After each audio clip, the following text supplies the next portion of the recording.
What's up mga kaidol? Nagbabalik si Ban natin doon mga kaidol. Ang resbacker ng mga fake news mga kaidol. At ito na naman mga kaidol, si Aling Cordapia. Aling Cordapia, nagkamali na tuloy ako. Si Ma'am, oo. Ang sabi niya, gumaan ba ang buhay natin sa panahon ni BBM? Alam mo, sasagutin kita mama. Wala namang problema sa amin ma'am. Gumaan naman ang buhay namin. Bakit siya yun? Naghirap ka ba ma'am? Oo. Nasa tao lang po yan, ma'am. Oh, wag mong isisi sa presidente, no? Ang krimen, nandyan na po yan. Ang krimen, no?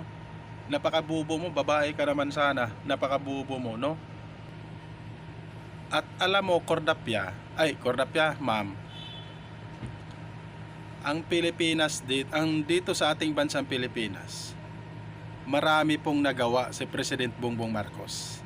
At talagang kayo, nagpabulag-bulagan lang talaga kayo.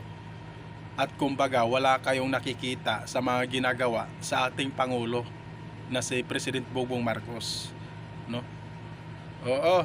At kung naghirap man kayo, huwag nyo isisi sa presidente. At hindi nyo ba nakita na si Bongbong Marcos na binigyan ang mga tao ng trabaho, ganyan po kabait si President Bongbong Marcos. Hindi katulad sa mga didilis dyan. Ikaw, napakabubo mo ma'am, no? Oo, sinasagot ka lang sa mga maliit na tao. Kahit bata, sinasagot ka niyan.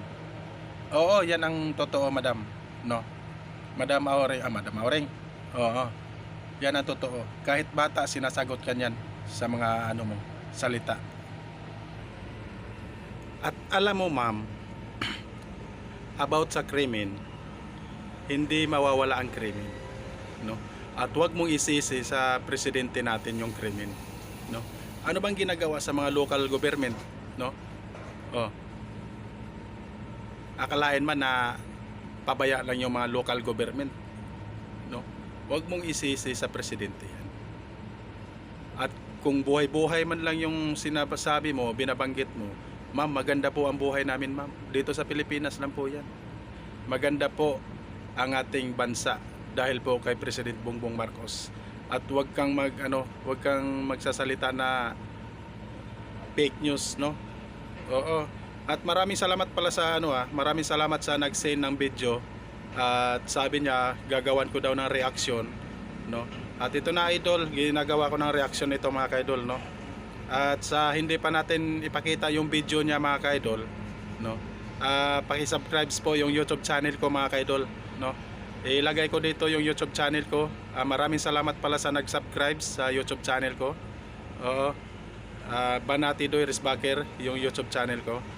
At ito na mga ka-idol, panoorin nyo kung anong sinasabi niya mga ka-idol ni Cordapia, ni ma'am. Panoorin po mga ka-idol. Si Bongbong Marcos yan eh, no? So ano ba yung track record niya? Ano bang nagawa niya sa Pilipinas, no? Bumuti ba ang buhay natin? Gumaan ba? Nagmadali bang maghanap ng trabaho ngayon? Yung krimen, gumanda ba buhay niyo? 'Di ba? Ang sagot lahat diyan hindi. 'Di ba? So nasumali itong mga senador, mga contenders na ito for the Senate, no? Ibig sabihin iisa sila. So ibig sabihin kung ano ang sasabihin ni Bongbong Marcos, susundan nila yan with an impeachment of the Vice President who was voted with a historical 32 plus million. Yan ang mangyayari na nakaawin ang Vice President sa atin. Bubusalan na naman tayo. Walang respeto. So, yan ang senatorial candidates ni Bongbong Marcos. Kahalintulad niya. Gusto niyo yon? Kung gusto niyo yon, botohin niyo sila. Kung kumanda ang buhay niyo, botohin niyo sila.